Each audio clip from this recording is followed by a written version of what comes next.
All right, guys. Anabolic Talk, episode 7. Here we fucking are. Thank you, everybody, for tuning in. This is going to be a fun episode.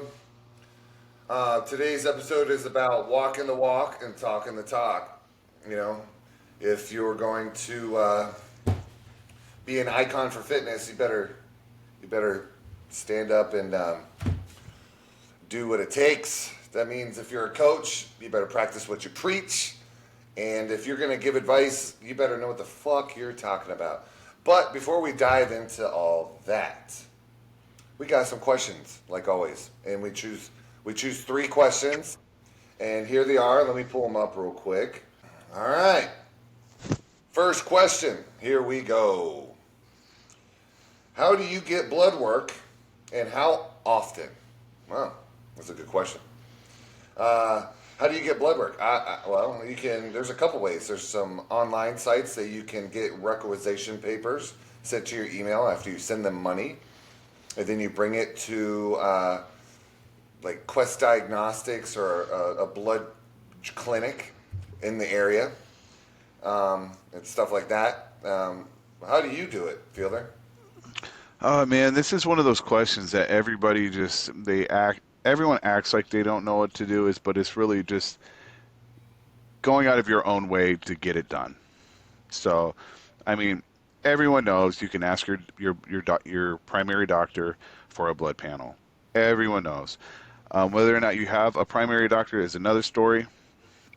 I personally recommend getting a men's specialist doctor who specializes male hormones and problems and all that good stuff. And Basically, a bodybuilder doc. You know. yeah, basically, yeah. But yeah, like and they'll know what to run. Like they really will. Especially if it was recommended to you from like another bodybuilder. Usually, as long as you get your lipid panel, you know, your hemoglobin and all that type of stuff, your A1C, maybe vitamin D3, the thyroid hormones, just stuff like that. That's all Estrogen, you don't. testosterone. Yeah. Yeah, and like LabCorp is the primary, you know, place everyone goes to get their tests. You know, they submit their test to them, and then they send them to your doctor through a blood or through a requisition. So Yeah, and yeah. So you pay online. They send you an email saying, "Here's the papers that you bring into the clinic." You print that out, then you bring it in. You don't need to make an appointment, but sometimes you can, and sometimes you should. It's all up to you, and if you're willing to wait an hour or less, it depends. You know. I actually use a place called Get Labs, and they come directly to your doorstep, and they'll take your blood right outside. They don't require that they even come inside because my dogs are crazy. I know they're going to wake everybody up, so I just step out in the front porch with them. They take my blood, and then they speed off, send it to LabCorp, and I get the results within 24 to 48 hours because there's a portal that you can see all the blood work that you've ever gotten if you Right. just create an account with LabCorp. Right. And so you have to pay a little extra for them to come to your front door, right? Yeah, a little bit. It's like $30 to $60 depending on the time of day, and if it's a busy day for them or not. Yeah, it's highly recommended putting forth the time to make it happen. And it's probably a little more convenient to have them come to your door and spend the extra little bit of money instead of going to a clinic, figuring out the clinic to go to, sitting in line, waiting, dealing with all that shit. You know, that's all I've done. It's been a headache. Um, A lot of times they have the same people who are doing piss tests and drug tests for work or going to these same places. So if you go to a local one downtown, you're fucked. You expect to be there for hours. Yeah, because everybody's going to the same one, looking for blood work, looking for a vaccine of some sort, looking for this, looking for that. I mean, I've seen all sorts of characters inside the waiting room, and I've been there for hours sometimes. Oh my God, I hate it. I'm just chilling there on my phone for hours. Anyways, so that answers that question for all of you who are wondering, and the person who sent that question. It also, at the end of this question, it says, how often should you get blood work done? Shit. Well, it depends on how often you're blasting and cruising. 2 months. 2 months. Every 2 months? Yeah, because Every 2 months, unless you're in the middle of a bodybuilding show and you're about to start or you're just finishing. If you're in off season, it's a good. It's every 2 months is a sweet spot for sure. See, I agree, but my only change to that would be halfway through your blast, halfway through your cruise. If you're blasting, get a blood work 4 weeks in, and when you're cruising, get blood work 4 weeks in. That's a really simple way to put it. Or you can do the way Fielder does it, where it's no matter what, it's every 2 months. That's a little more costly, but a little more Oh yeah, on top of it. It's way more on top of it. So you'll just always know what your blood work's at. bro, I got a pending LabCorp bill for like $800 right now. I'm like, God damn. they just stack them up, and they don't force you to pay them when you actually get them. So it's like before I know, it, I always forget, and I have a massive stack of bills. All right, guys. Well, y'all can do that as well for everybody watching. So just be ready to be in debt to LabCorp. Yeah, so that answers that as well. So let's go ahead and move on to the second question. Second question is, what is your favorite horror movie? I'm glad I chose this one. Just because it's coming up on Halloween, I figured it'd be a good little thing to talk about. I already know, right off the top of my head, my favorite horror movie is 1983 John Carpenter's The Thing. Yeah, bro. You seen that? I actually don't think I have, bro. Yo, I'm not gonna lie. yo. Can you? Give me Where's the next movie night? the thing. The thing. What is the thing? Okay, let me bear with me. Let me explain it without giving it all away. So it's 1983, so obviously it's a little dated, but it still holds up in today. It still holds up. The acting's good. The practical effects, there's no special effects, are good. And they won a bunch of awards for their practical effects. It's really good. It's well done. So basically, it's based in Antarctica, and it's Kurt Russell, the main character. Hell yeah, So that's Kurt my Russell guy. is a helicopter pilot who is stationed at this science facility that they're doing seismic activity monitoring, and they're also doing they're working on other things. It's a science outpost. They're just doing science out there. But I can't really remember what. I think they briefly go over it in the movie. They're going over random shit, maybe animals out there, seismic activity, shit that's in the ice, like maybe whatever, bro. You get what I'm saying. Anyways, so they come across a Norwegian camp, which is not too far from their science camp. This is an American camp that the movie is based at. And the Norwegians have set up a camp miles whichever direction.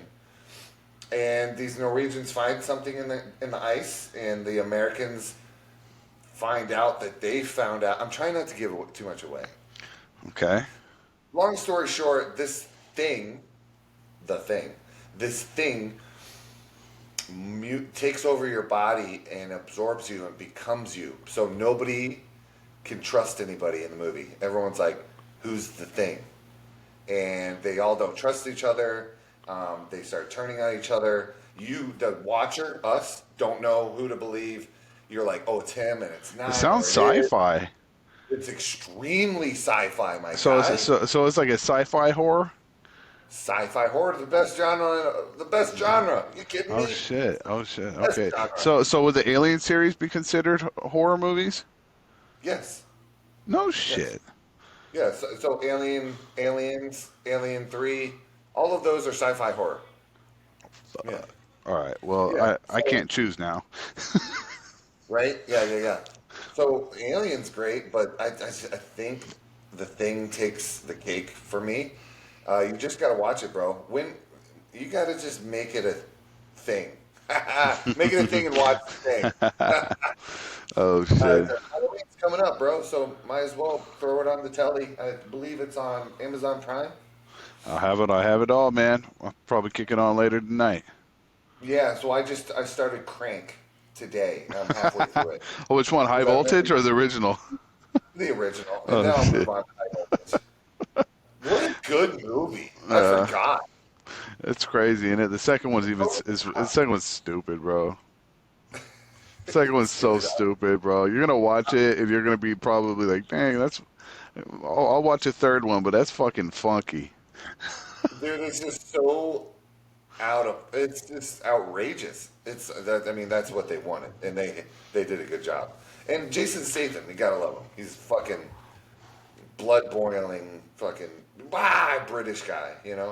Um, yeah, that's my favorite horror movie. What's yours, bro? Man, I keep it simple. I just recently got into horror. Um, Probably the last, I don't know, 5 years. But I'd say the Nun was the original Nun, like that came out like 2, 3 years ago. Yeah, I was actually gonna watch it last night, and I passed over it. I don't know what it is, but that thing is freaky as hell to me, and it Well, they just came it out with a new hits. one. Huh? What was that?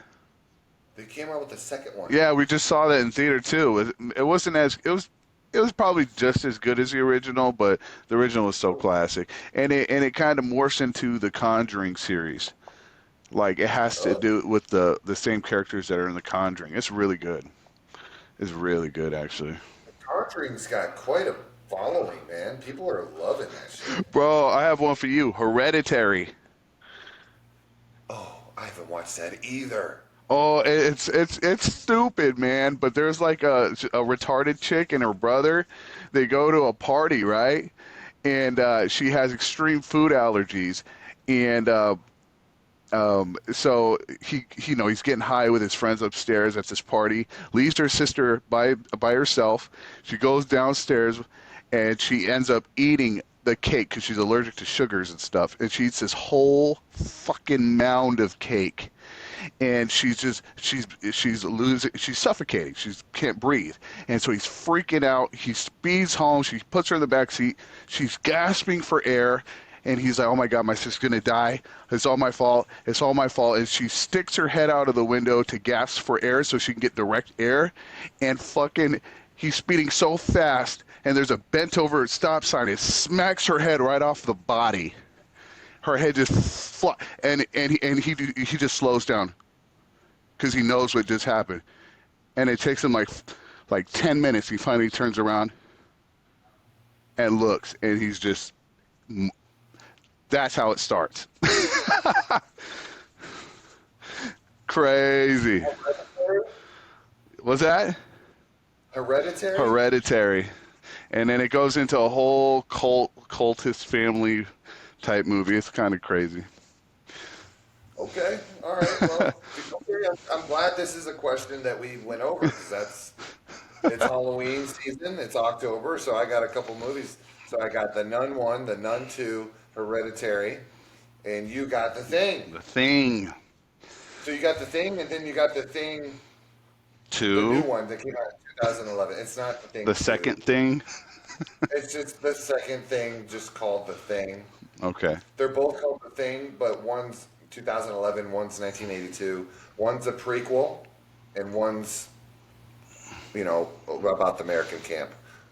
The prequel's about the Norwegian camp that we don't know about. It's pretty cool. Oh shit.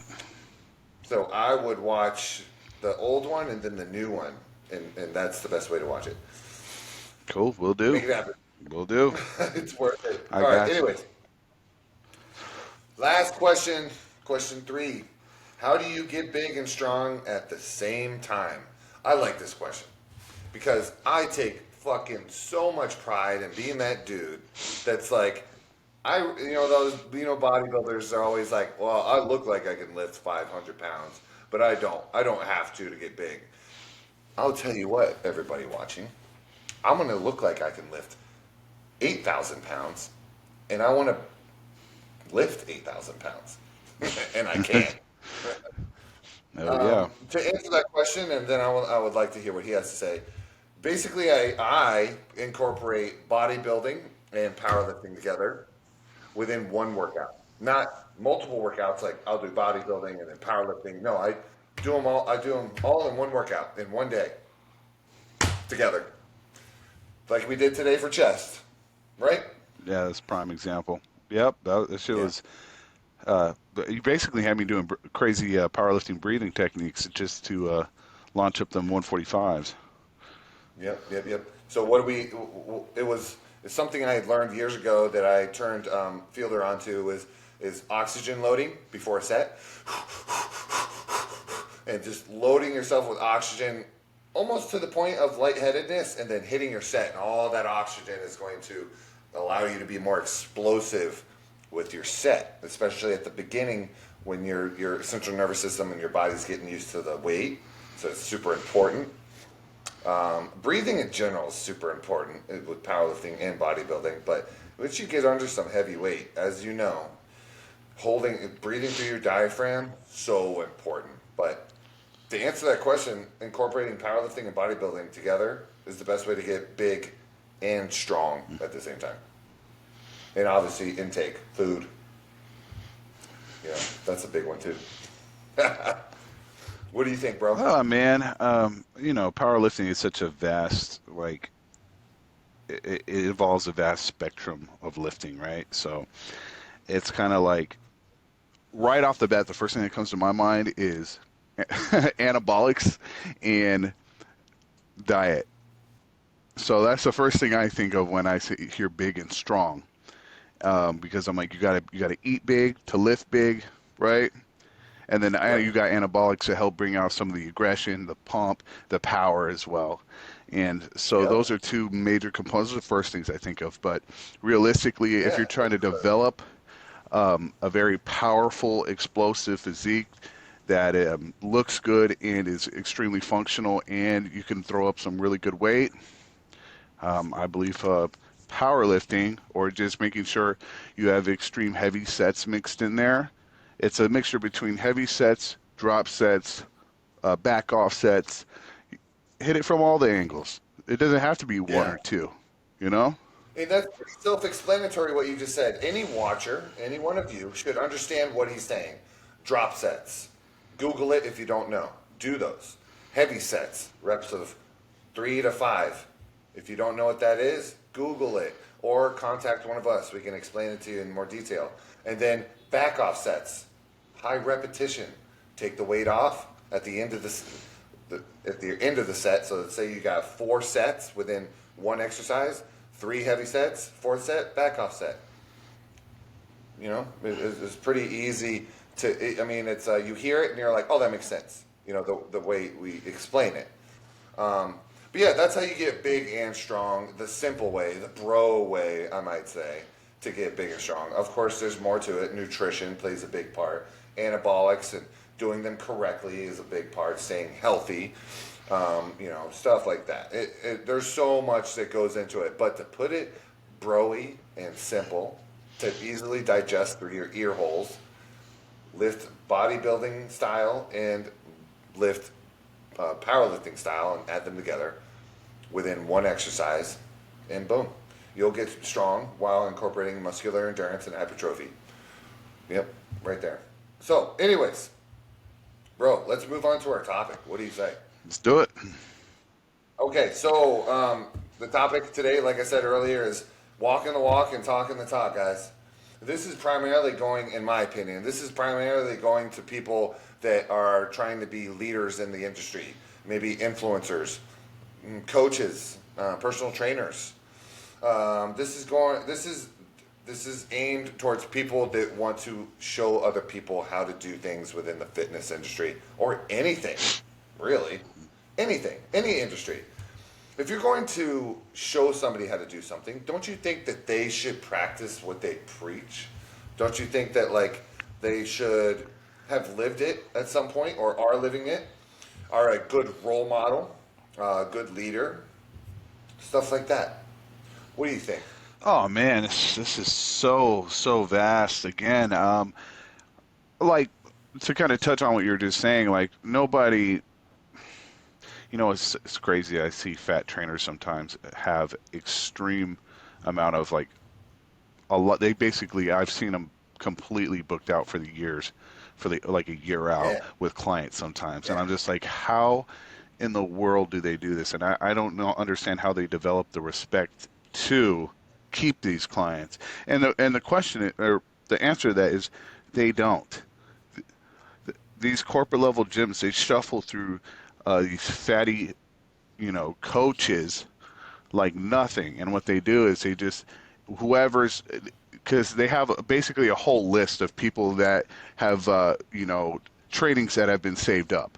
Like they've paid them and they've stacked up in their system. So what they do is they just rotate them around all the trainers and try to push them onto whatever trainers are available. So Yeah. that kind of answers that.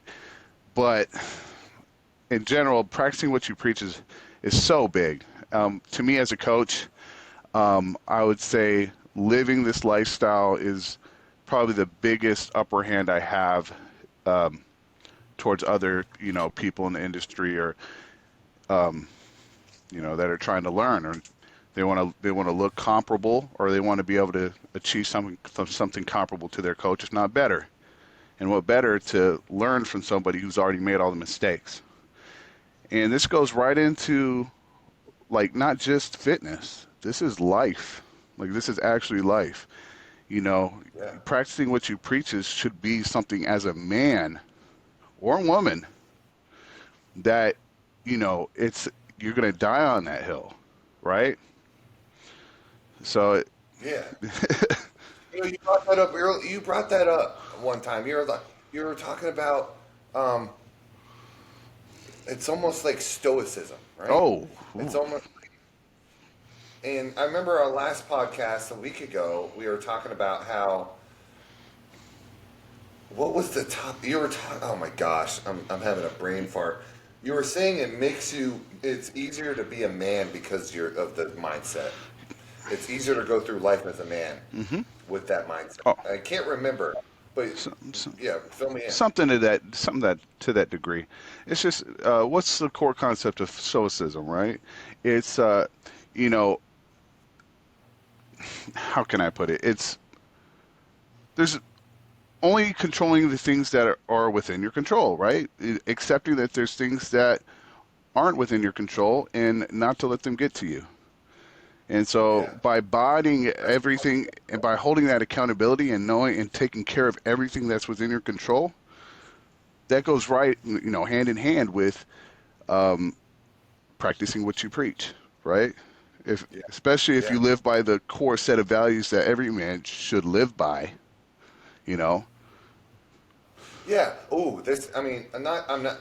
Before I get into this, all my watchers who are religious, this is not bashing religion at all. Hmm. I actually respect religion a lot. I'm not a religious man myself, but I respect it and I see why it is important and why people need it. So there's full disclosure. I am not talking shit about religion, but people. I know a guy named Jason who's super awesome, and and you know him. I've introduced you to him. He's a pastor. He's super Oh yeah, awesome. Oh my gosh, I hope he watches this. Yo, shout out to Jason. You're awesome as fuck. Calvary Church. I What hope. up? Yeah. Yes, Calvary. I hope you're doing good, brother. Anyways, this is a pastor that we know from the gym, and he's a badass. Anyways, so being a pastor is so important because you have to practice what you preach. If you're going to judge in a way, right? And if you're going to, um, you know, give sermons in front of people and all this other stuff and read the Bible. I don't know too much about all of that, but you have to literally kind of live up to that you have to practice what you preach. You got to live it. You got to be a good role model. And I feel like a lot of those people that are in that position do not do that. But if they did, oh man, do they get the respect that they deserve, and they go through life way better. They respect themselves better. Their kids grow up to be better people. I mean, there's so many pros to holding yourself responsible and knowing the the role that you have in life that you have put yourself in. And now you must uphold that role and hold yourself accountable and practice what you preach. I keep saying it, and be the role model that you claim to be. Now, me as a coach, Fielder's a coach as well.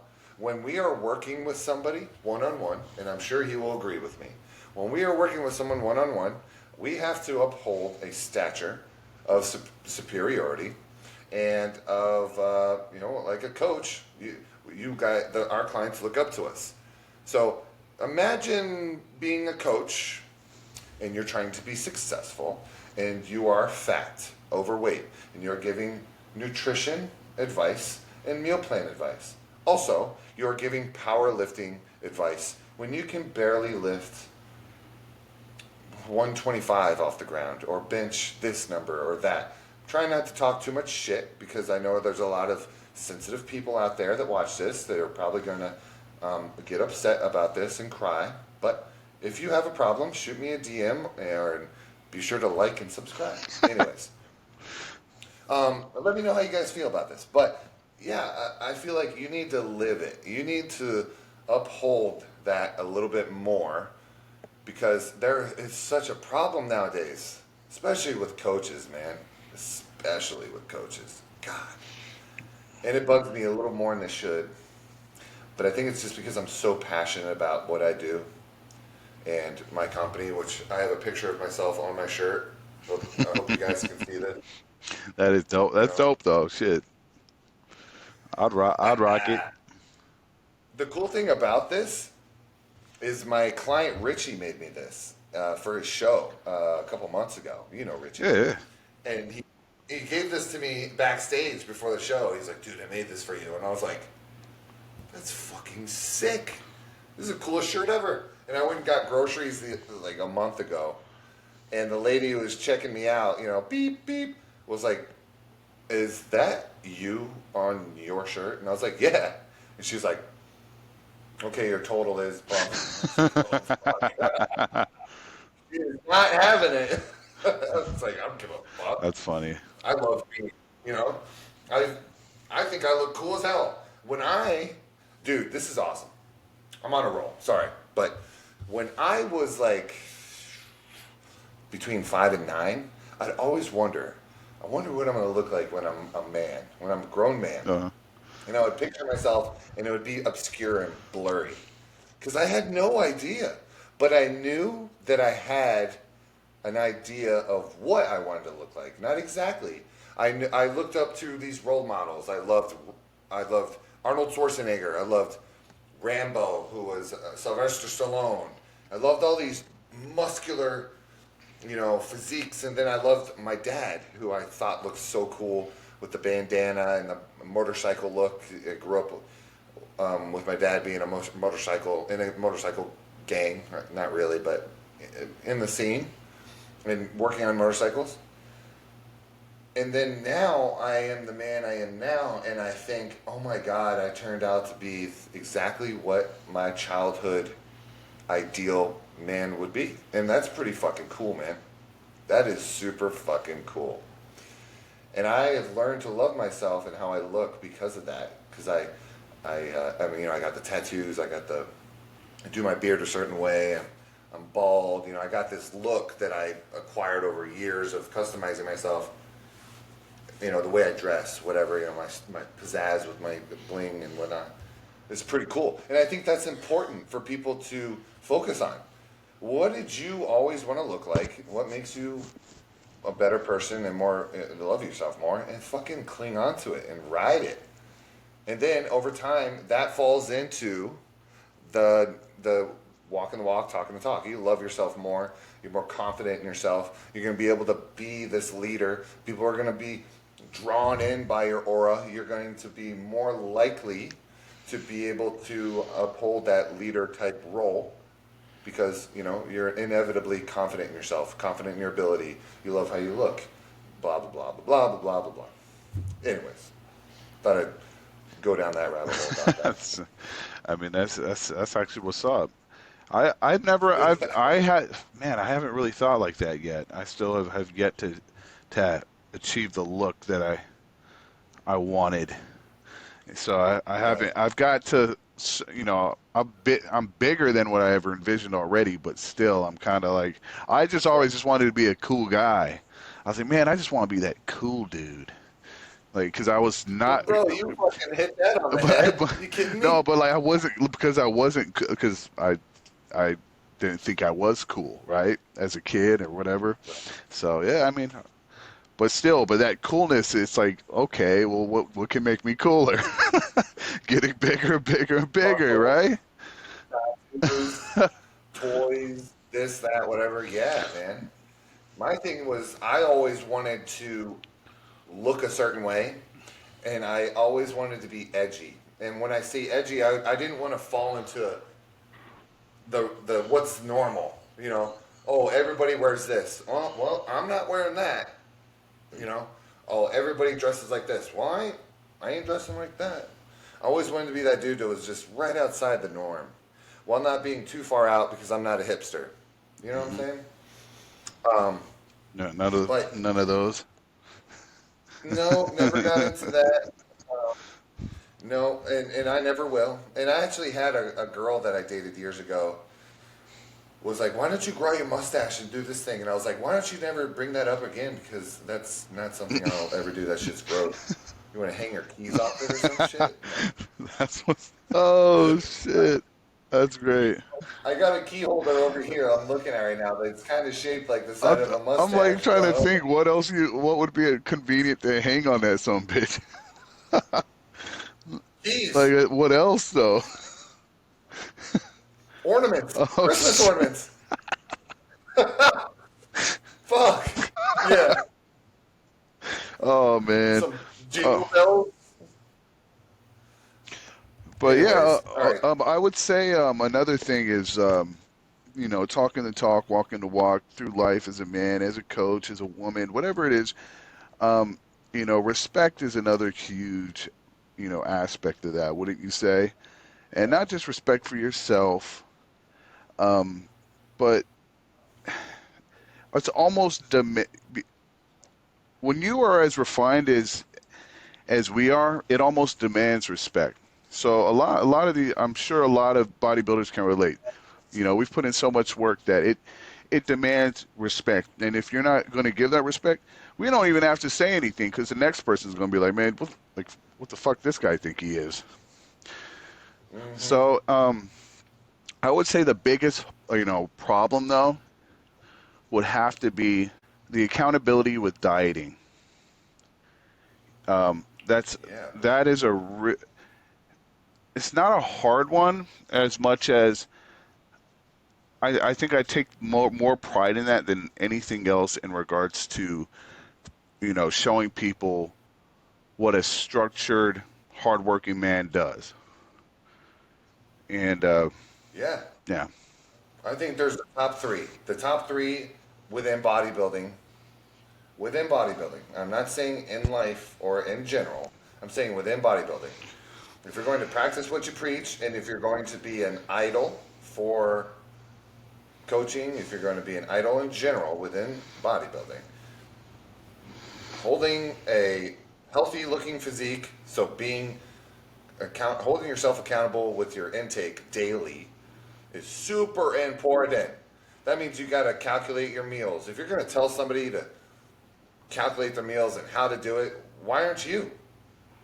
Why the fuck aren't you? Oh, you used to. Oh, you used to do that shit, but not anymore? What? I thought it was a lifestyle. What happened to that whole idea? You know? So, the nutrition part, super, super good. It's true. Shining light on that is super true. Also, lifting with purpose. That's another one, man. Lifting with purpose. Okay, so you guys ask, what does that mean? You kind of you can kind of wrap your head around it, but what does that mean deep down? Well, I'll tell you. Lifting with purpose. What is your goal? Do you want to get super strong and you don't care how you look?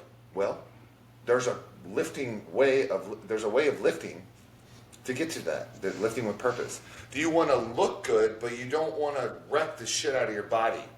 All right. Well, there's a way of lifting to get you to that, and it's called the pussy way. Anyways, um, or you want to do what I do, where I want to fucking do it all. I want to be strong as fuck. I want to I want to be a bodybuilder that makes fucking powerlifters look like pussies. I also want to be a bodybuilder that can diet down to the single digits, whether it's between 4 to 7%, and whoop people's ass on stage and outlift them. I want to do it both. And there's a way of lifting to get you to that goal as well. Lifting with purpose. What is your end goal? And lift the certain way to get to that goal. So a lot of people just lift to lift, and then they have these obscure goals. And it's like, well, you're lifting this way, and then your goal's over there, and you're going this way with your lifting. You know, it's like you gotta figure shit out. That's where a coach comes in, a good one that walks the walk and talks the talk, right?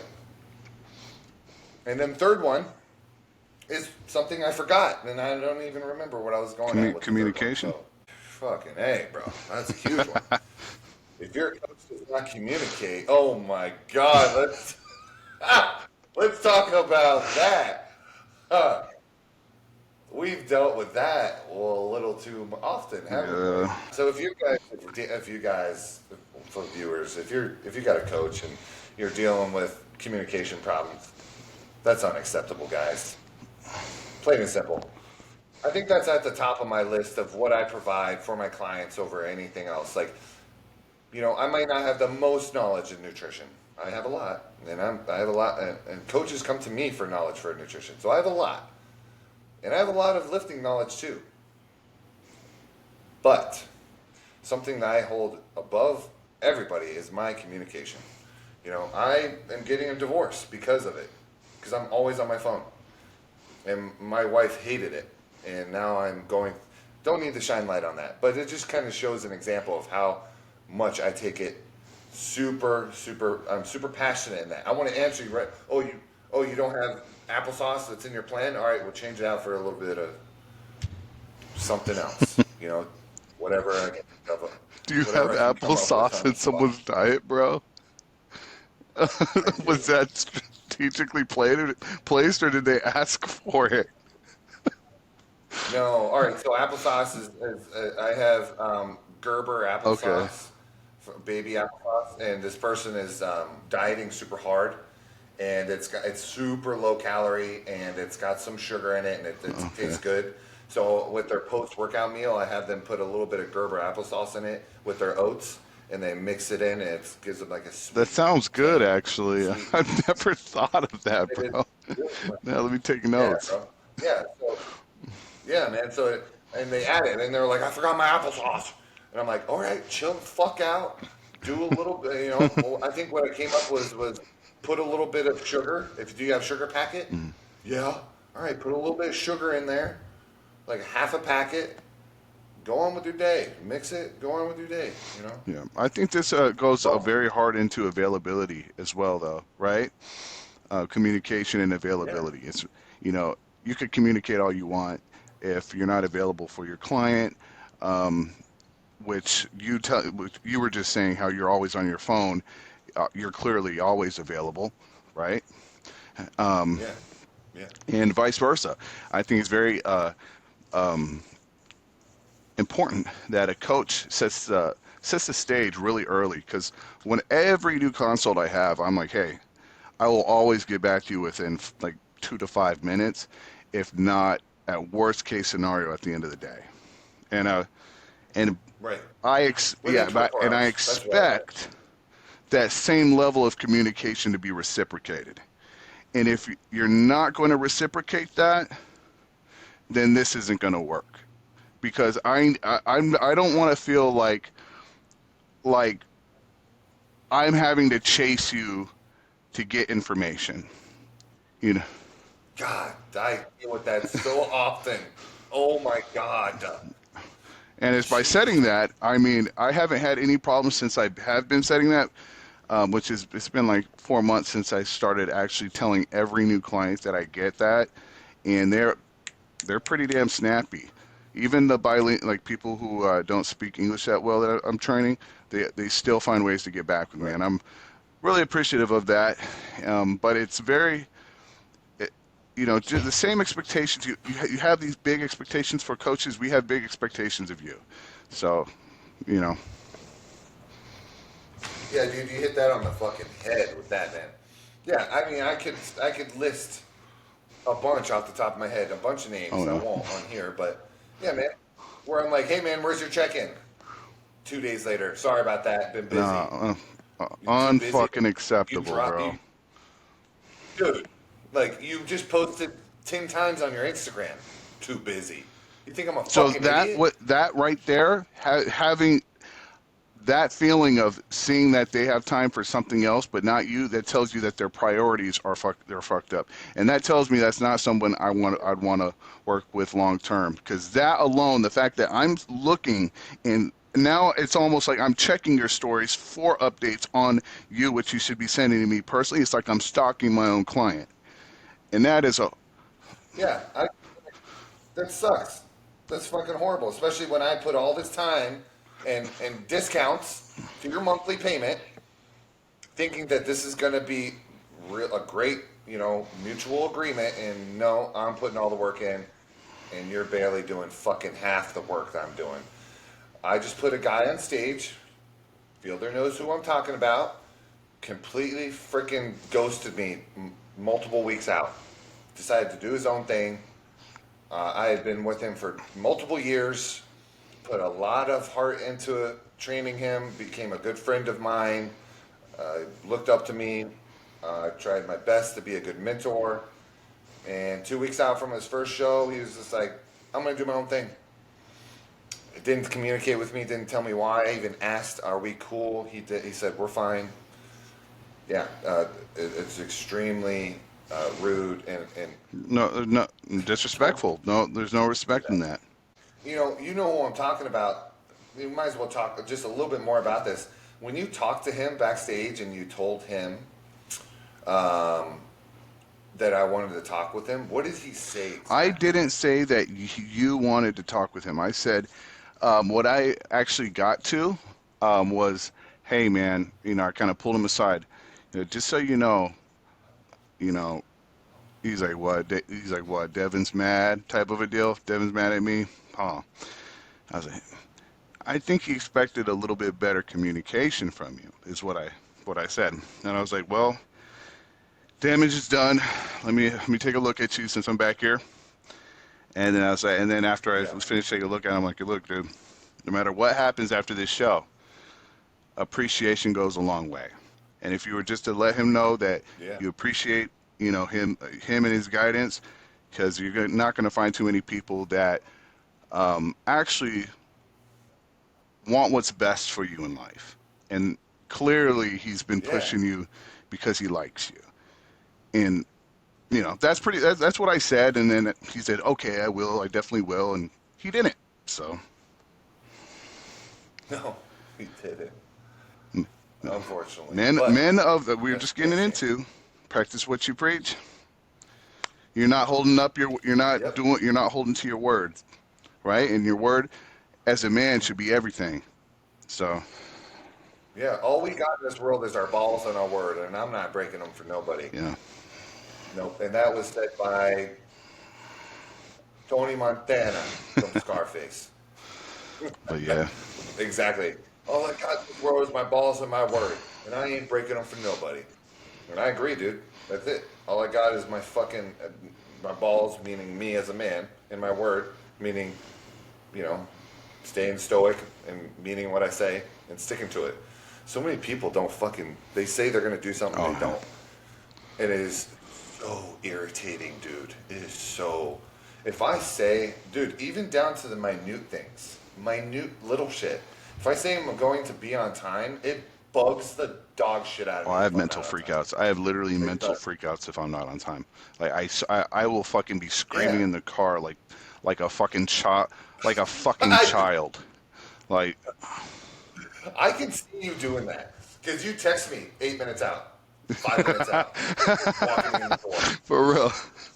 Like, okay, all right, man, you're good. I'm That's chilling. because I hate being Only late. wait. I'm usually like a half hour early. So if I'm late, it's because shit ain't going right in my day. So I'm already stressed. And then that on top Right. of that, I'm like, I can't even have someone speak to me. Like if someone's in the car with me, I can't even have them speak to me if I'm late. I'm like, don't speak to me until I'm at the event. Yeah. I get that from like fucking Um, grandpa or something. I don't know. I know exactly what you mean, bro, and it's not a bad thing.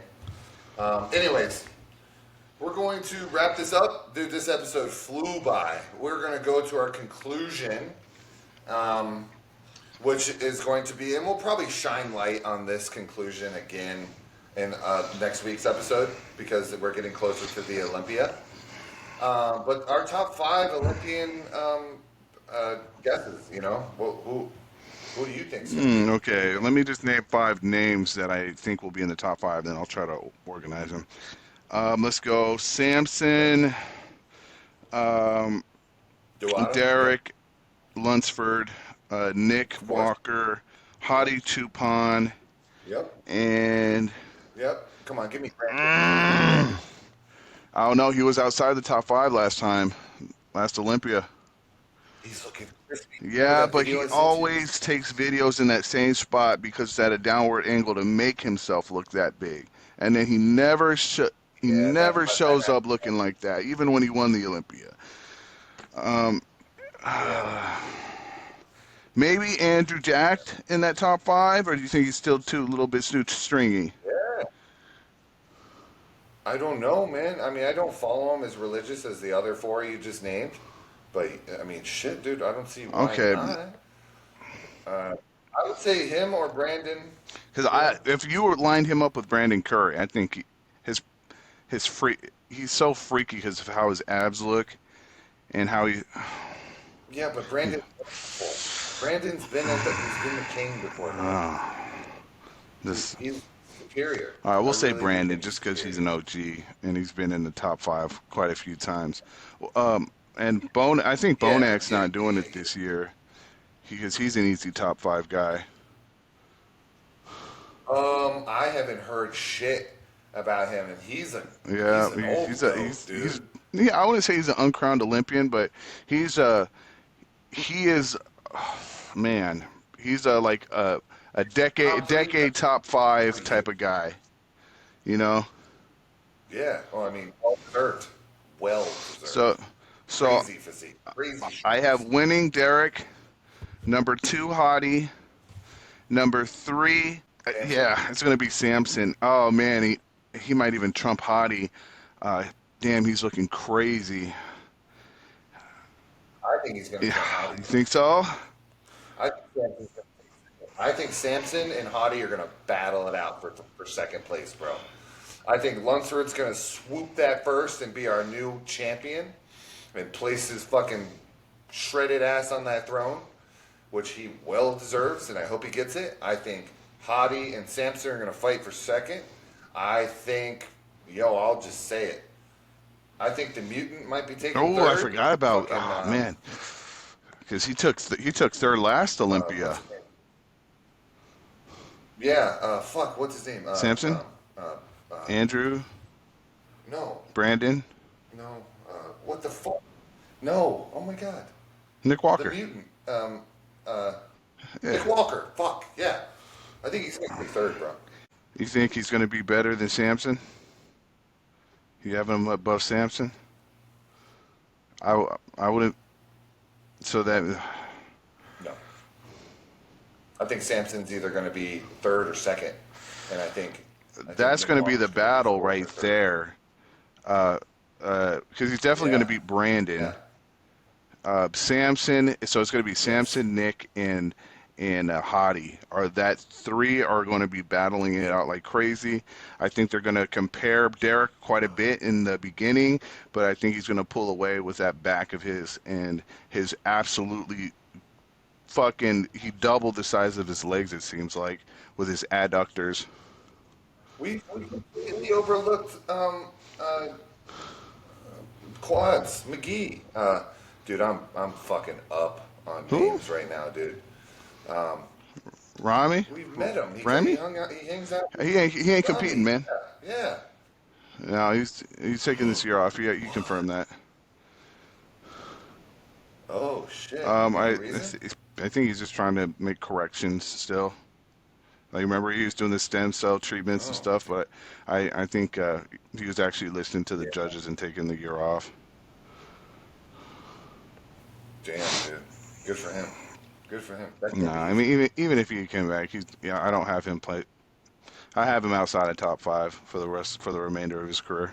Yeah. Well, that's our top five then, bro. That's it. Hey guys, everybody who's watching this, um, give us what your predictions are. Leave a comment. Let us know. Also, we'd like to know what your predictions are for classic physique and Bummy, men's physique as well. We don't really. we know Bumstead's What? gonna win. Anybody who thinks Ramon or anybody else is gonna take it, you guys, I don't want. I'd leave that out of the comments. I personally am such a C-Bombs fan. I love him as a person. I love him as a competitor. I love his physique. I love his stage presence. His supplements are dope. Dude, the guy is a fucking goat. I got nothing negative to say about him. I hope he wins for his fifth win. And if he doesn't win, I'm going to be screaming at the fucking television. I swear to God. If Ramon takes it, good for him, but I'm going to be pissed. I'm Yeah, going to be he's pretty big for the. pissed. He's the biggest bodybuilder, uh, I think, of our generation now. Like he's the biggest household name I would have to agree. by a long shot. Yeah. Yeah. Well, I mean, it's well deserved. He's And earned making it. right business Well moves. He's fucking doing deserved, dude. the right promo, doing content. He makes the Yeah. sport look cool. Everybody wants that type of physique. Man, He has a cool look. Everybody's copying that short shorts with the big T. they You all know, get the everybody's same got that wants to tattoos. look He like gets a Steve. new leg tattoo. They all get a leg tattoo. I'm like, good God. Yep. Yeah, I mean, we just saw a dude the other day who looked just like C-Bomb, and you even brought it up. You're like, that C-Bomb looking Bro, ass motherfucker. but when I'm in the Remember gym, that? I like to compare people to everybody. So I'll be like, that's Cornelius. Like fucking girls to fucking animals. I'll be like, I'll be like, oh, that person looks like a hyena. I'll be like, oh, like every. There's so much to. That's what I do, man. Dude, all right, so before we get out of here, this shit is fucking hilarious because this motherfucker, I was sitting about to do some T-bar rows, and this girl walks by, and me being me, I'm just like, meh, you know, I pass judgment, and I look at him. Him, fielder being fielder, doesn't pass judgment. Says she looks like a fucking. What'd you say? You said a llama. You said a fucking llama, and I was like, yo, that bitch looks like a llama. I'm good at finding equivalencies, bro. Shit is hilarious. Dude, immediately it was like, llama. I was like, oh my God, I lost my fucking shit. This is the funniest thing ever. Anyways, guys, thanks for tuning in to Anabolic Talk Radio, episode 7. Fielder, have a good fucking night. Everybody, leave a comment, subscribe. Thanks for tuning in. Peace out.